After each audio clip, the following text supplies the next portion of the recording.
Hello guys, welcome to another Cousin Glory World War II podcast video. Okay, so chapter 17, Last Stand at Leyte, USS Johnston, at the Battle of Samar, Straits of Samar, Philippines, October 25th, 1944. This will be a fight against overwhelming odds from which survival cannot be expected. We will do what damage we can. Lieutenant Commander Robert W. Copeland, Commanding Officer, USS Samuel B. Roberts. The Imperial Japanese Navy warship Yamato was an 862-foot-long wall of gun-toting steel. It was so impossibly humongous that if you could somehow plant its stern first into the ground, it would stand 200 feet taller than the Seattle Space Needle. This mega warship weighed in at 72,000 tons, fully loaded. 1 ton is about the same weight as a large dairy cow, thanks in part to the fact that it was completely covered in armor plating, 1.5 feet thick on all sides. The Yamato's top deck was jam-packed with a brain-melting array of weaponry so over-the-top intense, it makes the Death Star look like the Cinderella castle at Disney World, including 33 cannons of different sizes and 160 anti-aircraft machine guns and autocannons. The Yamato also had 3 huge rotating turrets, each of which was equipped with 3 jumbo 18-inch wide mega cannons, weapons that, to this day, are the largest guns ever mounted on a warship. It was home to 2,500 sailors for months at a time, the biggest battleship in human history, a tremendous feat of modern engineering, and the flagship of the Imperial Japanese Navy. If you saw this thing represented as a boss in a video game, you'd shake your head and be like, yeah, right, nobody could build that. Nobody can build something like that in real life. And now, at the head of 22 other heavy cruisers and battleships, the super battleships Yamato and Musashi. More on this ship at the end of the chapter. We're steaming right on into combat against the weakest part of the U.S. Navy, and the Americans had no idea it was coming. It was October 1944, and the war was slowly turning against the Japanese.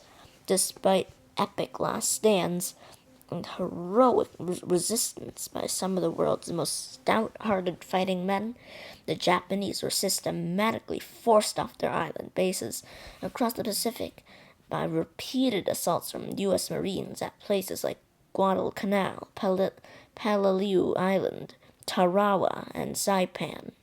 Now the Americans were rolling up on retaking the Philippines, which had fallen to the Japanese way back at the beginning of the war, and was an absolutely vital source of gasoline and oil.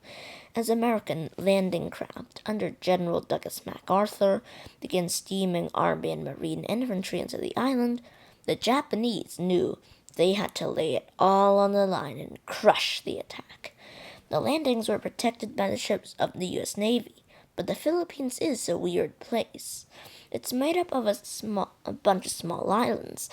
There are plenty of straits and waterways where a big ship can sneak around without being noticed.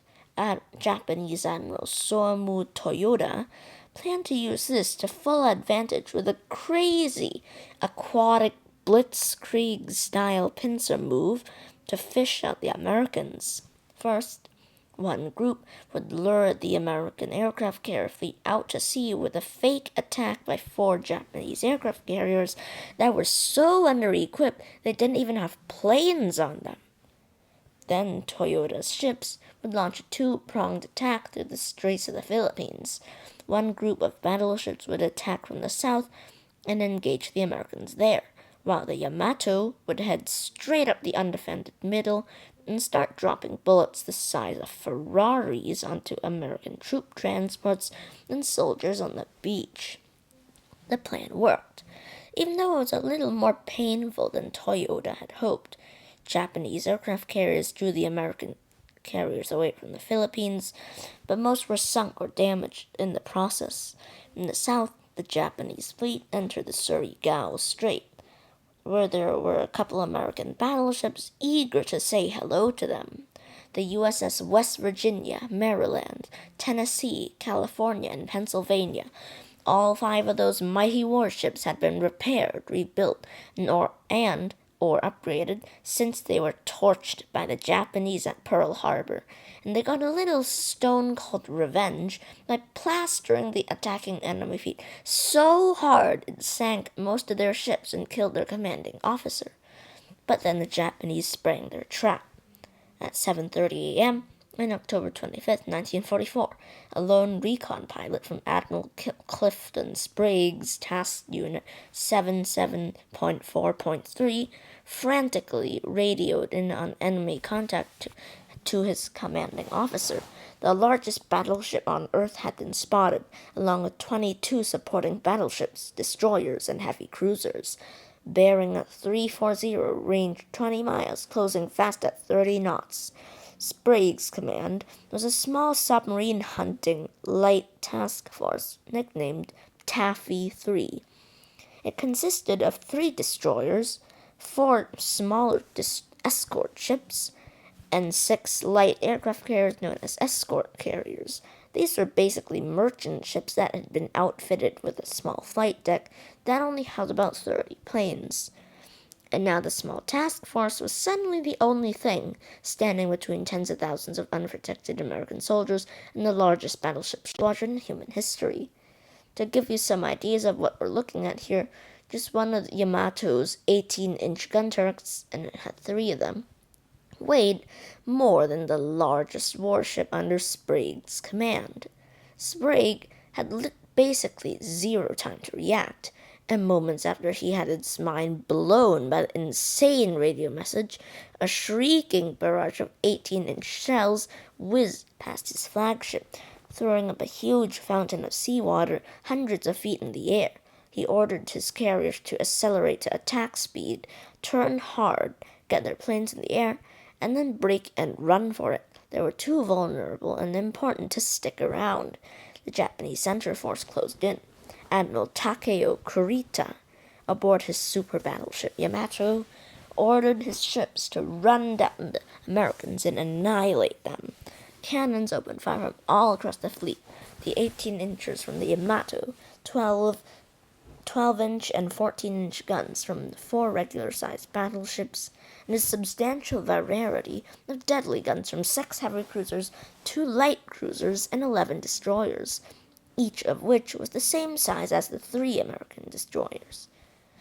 Then, out of nowhere, one of the American destroyers turned hard, pointed the front of the ship straight at the Yamato, and rocketed forward at maximum speed. DD-557, the USS Johnston, was commanded by Lieutenant Commander Ernest E. Evans, a Cherokee/Creek Indian from Oklahoma. He had already received a Bronze Star for valiant battle against enemy submarines, and had sworn never to back down or show fear. Now this warrior was leading his small little ship on a one-man suicide charge against the entire Japanese center force, with nothing less than the survival of thousands of American soldiers and Marines hanging in the balance.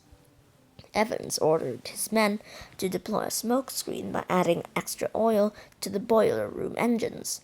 This created a horrible-looking, non-eco-friendly cloud of thick black smoke to come piping out of the Johnston smokestacks, obscuring the Japanese commander's vision, making it harder for them to aim their cannons at the rest of Taffy 3.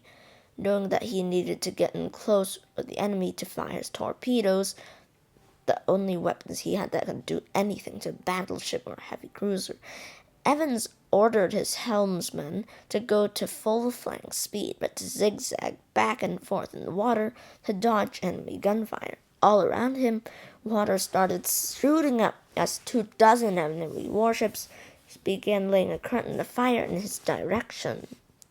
A Fletcher-class destroyer like the USS Johnston was 376 feet long, weighed 2,700 tons, and had a crew of 273 men. It was equipped with 10 torpedo tubes, 5 Mark 12 5-inch guns, and 17 anti-aircraft guns. and it could do a top speed of 35 knots, which is like 40 miles an hour.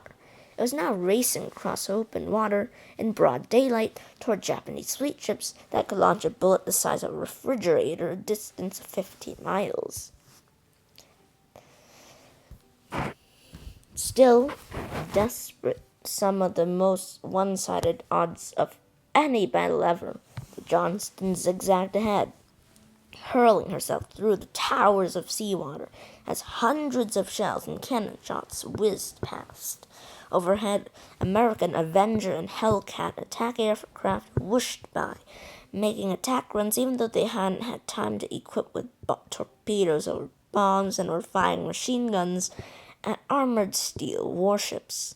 Somehow miraculously closing to 5 miles, Evans' ship opened fire with its 5-inch guns, cranking off over 200 rounds in less than 5 minutes. The crew of the Johnston fought heroically, loading and firing until their cannons glowed. Bullets smashed into the Japanese cruisers, which returned fire at this one determined attacker, though somewhat unbelievably, the Johnston still avoided taking any hits. After zigzagging at top speed across 20 miles of open water with no cover other than the black cloud of smoke and ineffective machine gun fire from planes, the USS Johnston zeroed in on the heavy cruiser Kumano, a frontline warship over twice its size, and unleashed a storm of ship-incinerating torpedoes at point-blank range. Ernest Evans' men scored a direct hit. A huge explosion rocked the Kumano, cracking it in half and smacking off the front part of the ship. Then the Japanese ships found their range. A 16-inch shell from the battleship Congo ripped through the Johnston's boiler, killing its engine, when the second shell from a different ship hit the AA gun ammo storage room, setting off a huge explosion. A third hit rocked Evans' bridge, smashing the communications and radar systems and spraying Evans with white-hot shrapnel. He was badly burned and lost 2 fingers. His face was covered with wounds, but even though half his shirt was blown off, he ran out into the deck and ordered his men to keep fighting. Then he saw something incredible. It was the rest of Taffy 3, 2 destroyers and 4 destroyer escorts, all racing ahead, trailing black smoke, coming to support the Johnston in its one-ship attack. Evans stood at the railing, saluting as the American ships churned past him and opened fire. An epic battle raged for the next hour, as 7 heroic little American warships traded face punches with the largest surface fleet in naval warfare history. First, the destroyer USS Heermann launched torpedoes at the Yamato, forcing it to take evasive actions. It wasn't hit, but the slow turning radius of the gigantic ship accidentally ended up taking it away from the center of the fighting. Seeing that he was losing control, Admiral Kurita ordered a general attack, meaning every Japanese commander was on his own, and the fighting turned into a furious ship-to-ship melee. Armor-piercing bombs from the Avenger aircraft damaged the cruiser Suzuya, forcing it to withdraw. The battleship Haruna was rocked by a direct torpedo hit. The tiny, undergunned, unarmored destroyer escort Samuel B. Roberts closed in so tight to the heavy cruiser Chokai that the Chokai couldn't lower its guns enough to hit the Roberts. The Chokai was rocked by 600 rounds of 5-inch fire at point-blank range and immobilized.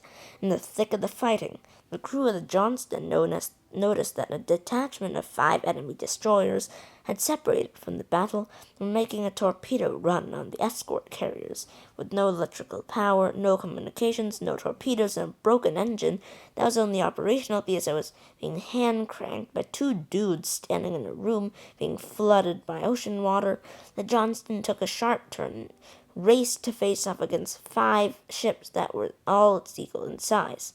Evans hurled toward the lead destroyer, coming in out of nowhere and throwing it off course so that its torpedoes went well wide of the American carriers. And he parked the ship in the middle of all 5 of them and started firing in every direction. The battle raged on for another hour. The Johnston dished out huge hits, but was pounded hard at close range. Back in the thick of the fighting, the destroyers Hole and Heerman took hits from enemy ships, crippling them and sinking the Hole, which continued to fire its 5-inch guns even as it was slipping below the waves. The Roberts was drilled with shells, and its crew abandoned ship, and the other destroyer escorts were all damaged as well. Finally, with all its guns knocked out, its engines flooded, and the entire ship on fire, Ernest Evans ordered the crew of the Johnston to abandon ship. The brave, seriously wounded Navy officer was last seen running up and down the decks, helping his men get out alive. Out of torpedoes, the 5 Japanese destroyers headed off to rejoin their main force, but the crews saluted the American sailors, who were now floating in life jackets at the water. Even though they'd spent all morning fighting each other, the Japanese sailors had to respect the bravery of Ernest Evans and his crew. The Battle off Samar Island lasted 2.5 hours. The United States lost 2 destroyers, an escort carrier, and a destroyer escort, and every other ship in Taffy 3 was damaged to some degree. A total of 792 crew were dead, 768 were wounded, and many survivors were forced to float around in shark-infested waters for over 2 days before finally being rescued. In their heroic struggle, they destroyed 2 enemy heavy cruisers, damaged 2 others, and wrecked a battleship. More important, they'd single-handedly stopped the Japanese center force from thwarting the invasion of the Philippines. After having so many ships damaged in the fight, and realizing the American reinforcements wouldn't be far behind, Battle Group Yamato turned around and sailed out for the Philippines. Matching set.